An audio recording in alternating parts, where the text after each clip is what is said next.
नमस्कार दोस्तों, स्वागत है आप सभी का एक्सेलवर्स यूट्यूब चैनल पर। इस वीडियो में मैं स्वागत करता हूं। मेरा नाम है विवेक और आप देख रहे हैं एक्सेलवर्स यूट्यूब चैनल।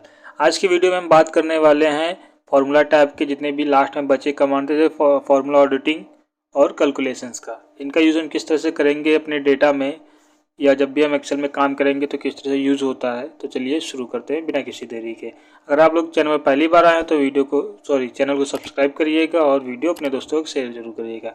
सब्सक्राइब करने के बाद बेल आइकन जरूर दबाइएगा, जिससे नई वीडियो का नोटिफिकेशन आप लोगों को मिलता रहे। तो चलिए बिना किसी देरी के वीडियो को शुरू करते हैं। ये डेटा हमारे पास दिया गया है कि स्कूल का रिजल्ट डेटा है। तो देखो यहाँ पर इसमें हम किस तरह से यूज़ करेंगे फार्मूला ऑडिटिंग का यूज़। जैसे यहाँ पर दिया गया है फार्मूला ऑडिटिंग के ग्रुप में जितने भी कमांड जैसे trace president, dependence and remove arrow, show formula, error checking, evaluate formula, watch window, calculations, तो इनका हम किस तरह से यूज़ करेंगे वो समझते हैं। पिछली वीडियो में हमने बात की थी डिफाइन नेम और फंक्शन लाइब्रेरी के बारे में। हालांकि फंक्शन लाइब्रेरी में हमने पूरे फार्मूले नहीं बताए थे, क्योंकि इसके हम अलग से सीरीज़ लेकर आएंगे, तो उसी में हम सारे फार्मूलों को एक एक करके वीडियो लाते रहेंगे उसमें। तो जो भी अगर पिछली वीडियो नहीं देखी है तो जाकर चेक कर सकते हैं कि हम डिफाइन नेम का किस तरह से यूज़ कर सकते हैं। तो चलिए शुरू करते हैं फार्मूला ऑडिटिंग को। तो यहाँ पर जो ट्रेस प्रेसिडेंट जो लिखा हुआ है, देखो इसका यूज़ बेसिकली हम करते क्यों हैं। देखो, अगर हमें किसी पर्टिकुलर सेल के ऊपर या हमने कहीं एक सिंगल फार्मूला अप्लाई किया है और उस फार्मूले के ऊपर देखना है कि हमने कितनी वैल्यू या कौन कौन सी वैल्यू को हमने उस फार्मूले में पुट किया है, तो हम ट्रेस प्रेसिडेंट का यूज़ कर लेंगे। एग्जाम्पल के लिए बात करते हैं, जैसे यहाँ पर हम एक फार्मूला अप्लाई कर रहे हैं सम का। अब जैसे हमने इस वैल्यू के ले लिया, कॉमा देंगे, इस तरह से डिफरेंट टाइप के वैल्यू को हमने सेलेक्ट कर लिया। सिलेक्शन देने के बाद इंटर प्रेस कर देंगे।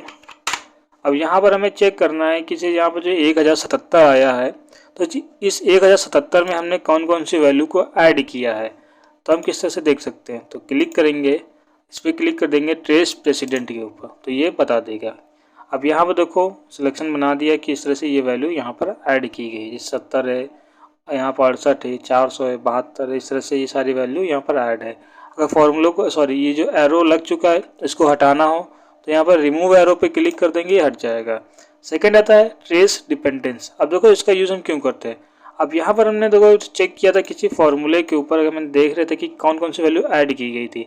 अब हमें चेक करना है, जैसे ये जो लिखा हुआ 70, कि ये जो वैल्यू है ये कहाँ कहाँ पर हमने इसको ऐड किया है, किस फार्मूले में हमने पुट किया है। तो इस पर क्लिक कर देंगे ट्रेस डिपेंडेंस पर, तो ये बता देगा कि ये जो वैल्यू है यहाँ पर हमने इसको पुट किया है। अगर हम देखना चाहते हैं जैसे 68 है, 68 यानी 68, इसको देखना चाहते हैं तो ये बता देगा इस तरह से। यहाँ हम चेक कर रहे हैं जैसे 75 है, ये कहाँ पर हमने पुट किया है, तो इस पर क्लिक कर देंगे। तो देखो ये वैल्यू हम किसी फॉर्मूले पे पुट नहीं है, तो इस तरह से एक एरर मैसेज आ जाएगा, इसमें बता रहा है that trace dependence command found no formula that refers the active cells, यानी ये एक्टिव सेल किसी दूसरे फार्मूले पर नहीं है, अप्लाई नहीं किया गया, तो इसलिए ये नहीं बता रहा।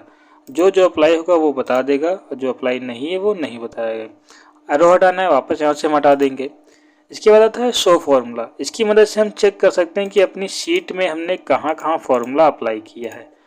तो इस पर क्लिक करेंगे तो हमारी शीट में जहाँ जहाँ फार्मूला अप्लाई होगा वो दिखा देगा। जैसे देखो यहाँ पर हमने अभी अप्लाई किया तो उसने दिखा दिया है। अगर नहीं समझ में आ रहा है तो दूसरी शीट पर आते हैं। जैसे हमारे पास ये शीट पे डेटा दिया गया है एडवांस सैलरी शीट, तो इसमें हमें चेक करना है कि कहाँ कहाँ पर हमने फार्मूला अप्लाई किया है। तो करना कुछ नहीं, शो फार्मूला पे क्लिक करेंगे। अब जहाँ जहाँ पर फार्मूला अप्लाई होगा वो दिखा देगा। जैसे देखो यहाँ पर HRA, DA, MA और परसेंटेज PF में ग्रॉस अर्निंग जितने भी फॉर्मूले यहाँ पर अप्लाई थे इसने सारे शो कर दिए इस तरह से। बाकी हमारी नॉर्मल वैल्यू है, इसको पहले की तरह करना है तो करना कुछ नहीं है, 100 फार्मूलों को हम यहाँ जो टिक है इसको अनटिक कर देंगे, हट जाएगा। इसके बाद आता है एरर चेकिंग। अगर एक्सेल में किसी भी तरह का एरर है तो हम इसकी मदद से ढूंढ सकते हैं। करना कैसे, एग्जाम्पल के लिए यहाँ पर हम समझते हैं कि यहाँ पर हमने एक फॉर्मूला अप्लाई कर देते हैं। यहाँ पर हमने इस तरह से दे दिया। अब यहाँ पर देखो करना क्या है, जैसे यहाँ पर हमने इस वैल्यू को दिया, यहाँ पे एक एरर आ गया। दूसरा एरर देखो किस तरह से निकलते हैं कि जहाँ पर ये फार्मूला अप्लाई किया था और इसमें हमने बीच के वैल्यू को पुट कर दिया, तब भी एक एरर आ जाता है। एरर हमेशा लेफ्ट कॉर्नर पर दिखता है, कभी ग्रीन कलर से होगा कभी रेड से, जैसे मेरे वाले में रेड कलर में दिख रहा है और किसी किसी में ग्रीन में दिखता है। तो ये एक हमारा एरर की पहचान होती है। और इस एरर को अगर हमें चेक करना ढूंढना हो काफ़ी ज़्यादा, देखो डेटा यहाँ सिंपल सा दिया गया छोटा सा डेटा तो हमें मिल जाता है, पता चल जाता है। अगर डेटा काफ़ी लंबी हो, मान लो जैसे 1000 है 2000 का डेटा दिया गया है, तब उसमें एरर कैसे ढूंढेंगे, तो हम यहाँ पर एरर चेकिंग का यूज़ कर सकते हैं। तो करना कुछ नहीं है, यहाँ पर क्लिक करेंगे एरर चेकिंग पे, जहाँ भी एरर होगा तो यहाँ पर सिलेक्शन बना देगा। अब यहाँ पर ये बता रहा है एरर में है क्या, सेल बता रहा है कि एरर सेल इन 17, यानी ये बता देगा यहाँ पर। अगर देखो एरर को अगर इग्नोर करना है तो इग्नोर कर सकते हैं, एडिट करना है एडिट भी कर सकते हैं। इग्नोर का मतलब होता है कि हम इग्नोर कर देंगे तो वहाँ पर जो रेड कलर का निशान है वो हट जाएगा। अगर हमें एडिट करना है तो एडिट कर सकते हैं। तो एडिट करते हैं पहले, जैसे यहाँ पर हमने क्लिक किया, अब यहाँ पर एडिट के लिए आ जाएगा, सॉरी एडिट फार्मूला, यहाँ पर एडिट के लिए आ गया, 1 मिनट, एडिट इन फार्मूला बार, ये हमने क्लिक कर दिया। अब देखो एडिट फार्मूला बार में इसने यहाँ पर ले आया। अब करना है कि यहाँ पे इसको, यहाँ से हम जो भी एरर है उसको डिलीट करेंगे और जो हमें देना था वो यहाँ से हमने सिलेक्शन देकर यहाँ से रिज्यूम कर देंगे, ये हमारा एरर हट जाएगा। सेकंड एरर हमारा यहाँ पर है, जैसे यानी पहला एरर चेक हो जाएगा, सही कर देंगे तो अपने आप सेकंड एरर पर आ जाएगा अपने आप, इस तरह से। अब इसको क्या करना है, यहाँ पर लिखा है एडिट, कह रहा है कि update formula to include cells, यानी अगर इग्नोर कर देता है या अपडेट करना, अपडेट करेंगे तो अपडेट हो जाएगा पूरे के पहले की तरह, पूरे सेल्स ये सेलेक्ट कर लेगा। हम चाहते हैं इग्नोर करना तो यहाँ सामने इग्नोर कर दे, जैसे इग्नोर करेंगे तो यहाँ कह रहा है error check is complete for the entire sheet, यानी पूरी सीट का हमारा एरर कंप्लीट हो चुका। अब यहाँ पर जो निशान था वो भी हट जाएगा, इस तरह से। नेक्स्ट आता है एवेल्युएट फार्मूला। इसकी मदद से हम क्या कर सकते हैं कि हम चेक करेंगे कि जहाँ पर हमने फार्मूला अप्लाई किया था तो वहाँ पर सेल का रेफरेंस दिखाएगा, फार्मूला दिखाएगा, बस और कुछ नहीं। एग्जाम्पल के लिए से हमने इस पर क्लिक किया, यहाँ पर हमने एक फार्मूला अप्लाई किया था जो कि आप यहाँ देख सकते हैं फार्मूला बार के ऊपर। तो करना क्या, क्लिक करेंगे तो इस तरह से यहाँ पर डायलॉग बॉक्स आएगा। इसमें देखो कह रहा है कि रेफरेंस, यानी रेफरेंस क्या है हमारा वो बता रहा है सीट का, और सीट में जो सेल है वो बता देगा। एवेल्युएट में क्या है, नहीं जो हमने फार्मूला अप्लाई किया था एवेल्युएशन में, और जो हमने यहाँ पर वैल्यूज़ को पुट किया था वो दिखा रहा है।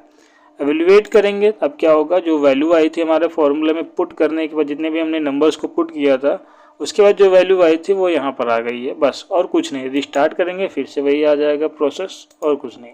इसको क्लोज कर देते हैं। नेक्स्ट आता है वॉच विंडो।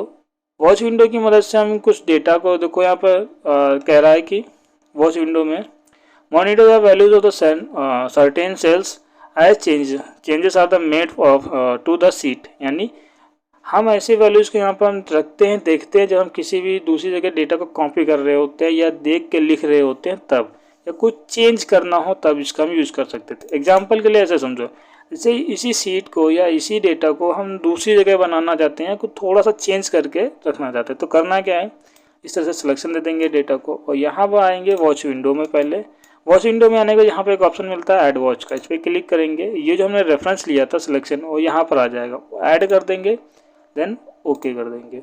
अब ये हमारा यहाँ पर देखो रेफरेंस आ चुका है इस तरह से। यहाँ पर हमारा क्या है, बुक का नाम, यानी जो भी हमारा फाइल था उसका नाम बता देगा, जैसे लिखा हुआ है डेटा फॉर एडिटिंग। इसका सीट, जिस सीट में डेटा है हमारा, सेल्स बता देगा कौन कौन से सेल्स हैं, और उस सेल के अंदर जो लिखी हैं वैल्यूज़ हैं, नंबर, वो यहाँ दिखा देगा।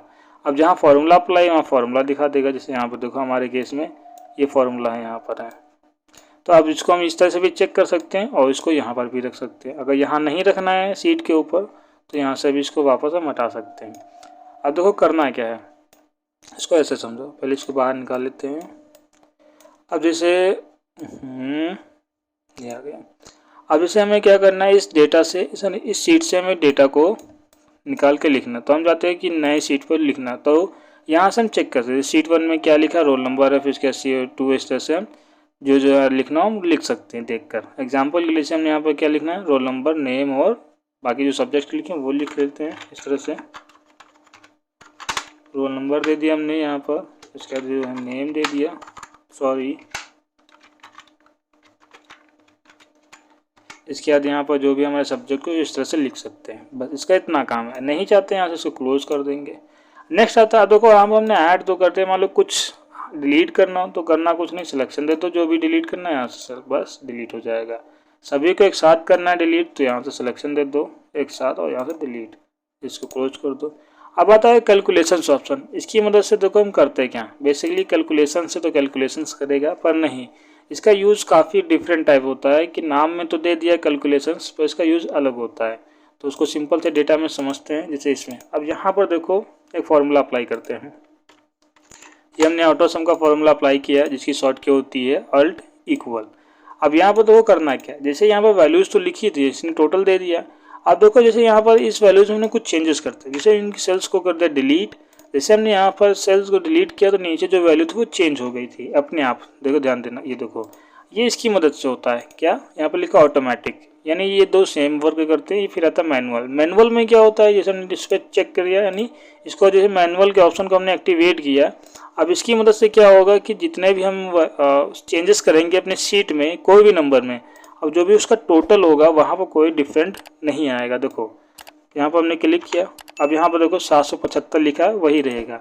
हम कितने भी सेल्स को ऐड करें नंबर्स में या डिलीट करें, कोई फ़र्क नहीं पड़ेगा, जो वैल्यू लिखी है वही शो करती रहेगी जब तक हम मैनुअली चेंज नहीं करेंगे। अब देखो यहाँ पर जैसे हमने यहाँ पर टाइप कर दिया मैनुअली, जैसे हमने 1000 टाइप किया तब भी कोई डिफरेंट नहीं आया, वो इसकी मदद से आ रहा है क्योंकि मैनुअल लगा हुआ। मैनुअल चेंज कहाँ से करना है, यहाँ से। अब इसमें देखो एक ऑप्शन आ रहा है कैलकुलेट नाउ, जिसकी शॉर्ट की क्या दिखा रहा है F9। सेकेंड ऑप्शन क्या आ रहा है कैलकुलेट शीट। हम दोनों का यूज़ करके हम वैल्यूज़ में चेंज कर सकते हैं। करना है कुछ नहीं है, इसका मतलब होता है कि जैसे कोई पूरी शीट में, यानी एक शीट में, यानी एक फाइल है उसमें जितनी भी सीट हो, चाहे एक सीट हो, 2 हो, 3 हो, 5 हो, 10 हो, जितनी भी सीट है उन सब में अगर एक बार में चेंजेस करना, अगर मैनुअल लगा है तब, तो हम सीट कैलकुलेट नाउ का यूज़ कर लेंगे या शॉर्ट की F9 प्रेस कर देंगे। सेकेंड होता है करंट सीट पर, जिस सीट पर हम वर्क कर रहे हैं उस पर, तो हम कैलकुलेट सीट का यूज़ करेंगे, जिसमें इसकी शॉर्ट की होती है शिफ्ट F9। तो इसका भी यूज़ कर सकते हैं या हम कैलकुलेट नाउ का भी यूज़ कर सकते हैं। अब करना कुछ नहीं, जैसे यहाँ पर वैल्यू दी गई है इसको हमने डिलीट करते हैं, यहाँ पर डिलीट कर दिया। अब यहाँ पर कोई डिफरेंट नहीं आया, जैसे इन दोनों में से किसी एक पे क्लिक करेंगे वो यहाँ पर चेंजेस आ जाएंगे। तो ये होता है हमारा मैनुअल। अगर ऑटोमेटिक कर देंगे तो ये खुद से चेंज कर देगा। ये देखो नंबर खुद बदल रहे हैं, ये हमारा ऑटोमेटिक की वजह से होता है। तो दोस्तों आज के वीडियो में यहीं तक। उम्मीद करते हैं आपको ये वीडियो पसंद आया होगा। पूरा वीडियो देखने के लिए आपका धन्यवाद। तो मिलते हैं नेक्स्ट वीडियो में, जिसमें बात करेंगे डेटा टाइप के बारे में कि ये ऑप्शंस किस तरह से यूज़ होते हैं। और ये डेटा टाइप एक्सेल में काफ़ी ज़्यादा यूज़ किया जाता है, बहुत ही इंपॉर्टेंट टैब में से एक टैब है ये। तो मिलते हैं नेक्स्ट वीडियो में, और वीडियो को पूरा देखने के लिए धन्यवाद। अगर आप चैनल पर पहली बार आए हैं तो चैनल को सब्सक्राइब करिएगा, बेल आइकन जरूर दबाइएगा, जिससे आपको नेक्स्ट वीडियो का नोटिफिकेशन मिलता रहे। तब तक के लिए कीप वॉचिंग, कीप लर्निंग।